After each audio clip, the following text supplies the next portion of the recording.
Ana endi yangicha Damas'imiz trendga chiqyapti. Bu Damas'imizga akamizni skromniy mehri berib qo'yapti. Men sizlarga qilingan ishlarni sanab o'taman. Birinchi o'chirtda tepaga registrator ustanovka qilingan, Emirates brendiga tegishli. Bu tomonda original dominant pultni ustanovka qilingan. Bu yerda bo'lsa biz TCC 3L monitorlarni ustanovka qilib berdik. Bunga ramka chiqmagan.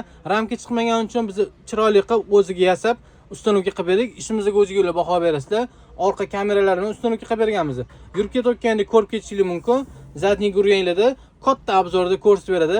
Kachchasi ham idealniy, o'zini original kamerasi bo'ladi. Keyin salon qismida ko'zalar bilan qoplab berganmiz. Ko'rasizlar, strochkalar qochib ketmagan, tepalari qora qilib, mana bu stoykalarni alligator bilan sachtanli qilgan holatda idealniy qilib berganmiz. Keyin pollariga linoleum bilan solib berganmiz. Hamma yo'llarni polni ko'zib, hamda akkuratli shumkalar bo'lgan. Xudo xolis ishimizga o'zingizlar baho berasizlar. Agar sizlarga ham shunaqa skromniy navrat xizmatlari kerak bo'lgan bo'lsa, nima mashina bo'lishidan qat'iy nazar olib kelsangiz, chiroyli qilib ishlarni bitirib beramiz. Bizani kuzatishda davom etinglar, charchamanglar.